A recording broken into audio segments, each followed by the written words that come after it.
పొద్దు పొద్దున్న ఏటో పోతానేమే. మన రాజమల్ల కాడికి పోయేత్తనే మంచిగా లేడాట. అయ్యో పాలవిషయం ఇంటికాడ పెట్టి నేను కూడా వస్తానప్పా.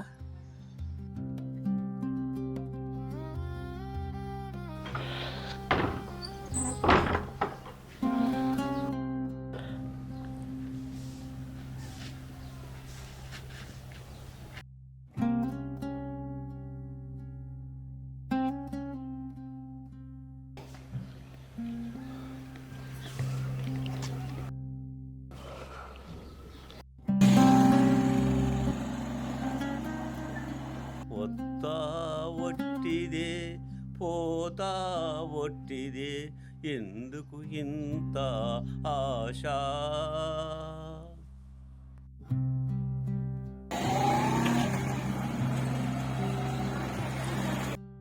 ఏమైందిరా రాజమల్లి కథ? రేపో మాపో అటో ఇటో ఉన్నట్టున్నారా.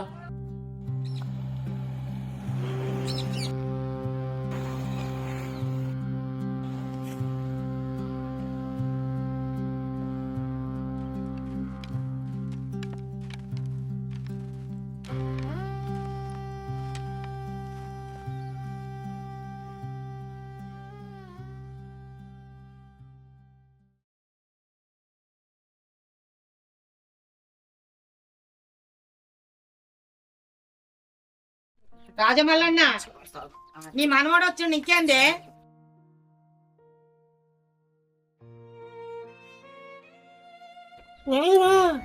వచ్చినవా? నా ఊపిరి పని మీరుతున్నది, అంతానికి గడగా కనపడుతున్నది, నాకు భయంగా ఉన్నది నాయన.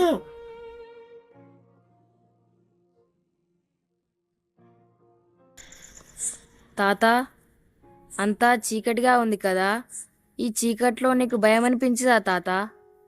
భయం ఎందుకు నాయన? చీకటి అనేది భయాన్ని ఇచ్చేది కాదు. చీకటి అనేది ఎంతో విశ్రాంతి ఇచ్చేది. తాత, చీకటి అంటే భయం కాదు, వెలుగులో దొరకని విశ్రాంతి చీకట్లో ఉంటుందని. ఈ చీకట్లోనే మన అలసటంతా పోయి కొత్త బలం వస్తుంది. అసలు మనం ఈ భూమి మీదకి వచ్చిందే చీకటి లోకం నుండి అని నువ్వే చెప్పినావు కదా, మరి భయం ఎందుకు తాత?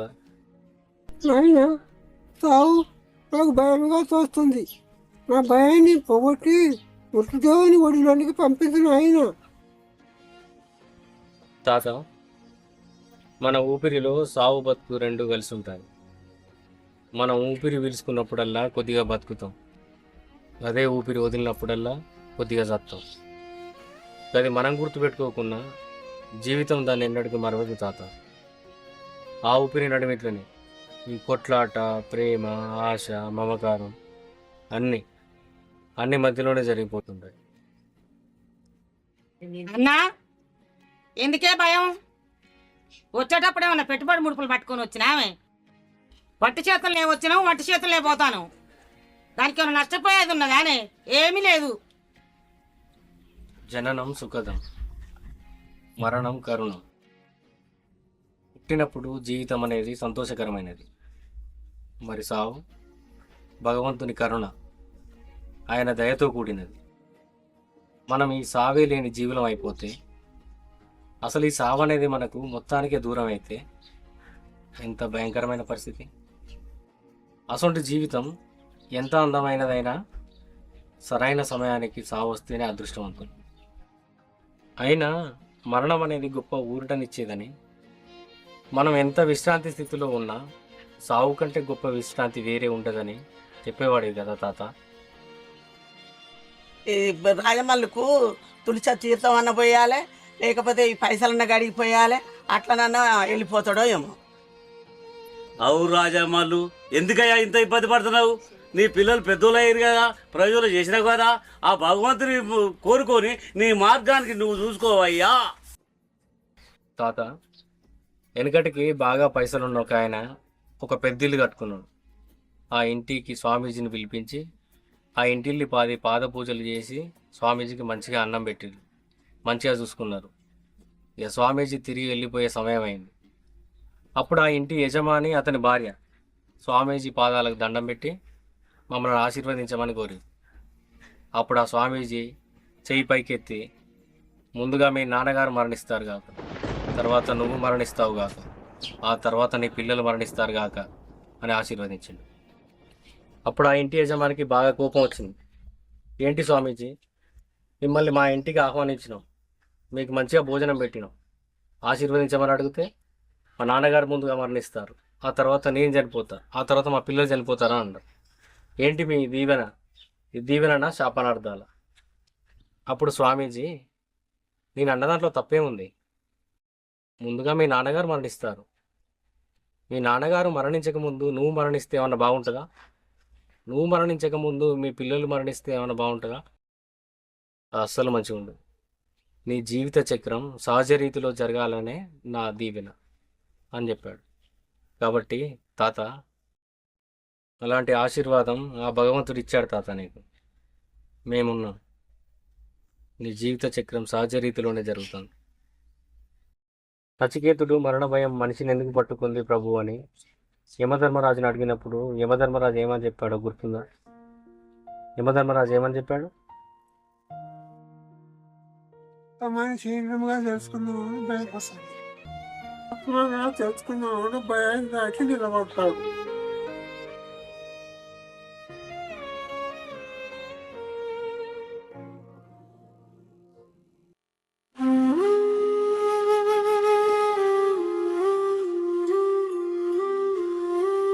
జీవితం ముద్దుగా నిన్ను పుట్టించేను, మరణం మౌనంగా నిన్ను పిలిచేను.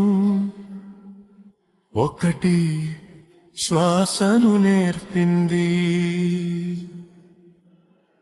మరొకటి శాంతిలో నిలిపింది.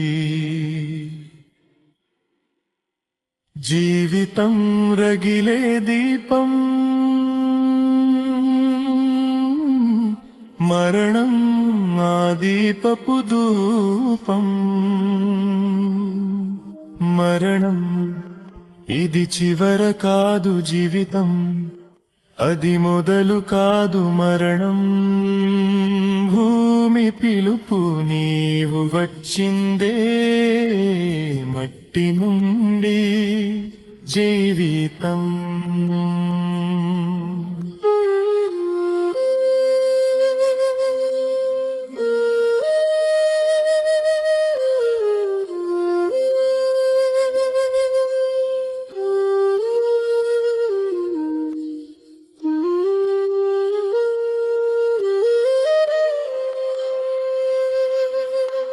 మమకారమిస్తే మరణం, వియుక్తినిస్తుంది మరణం. ఓ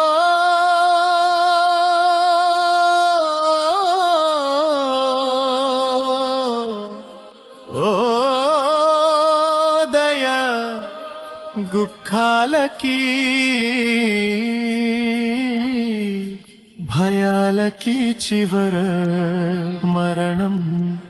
ముగింపు కాదు మరణం, అది ఒక మలుపు మరణం.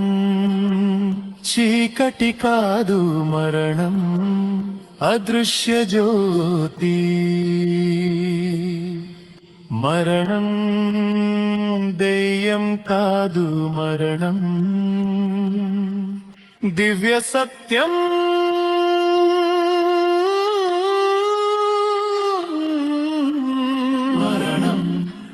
భయం లేని నద్రా, దయతో కూడిన శాంతి.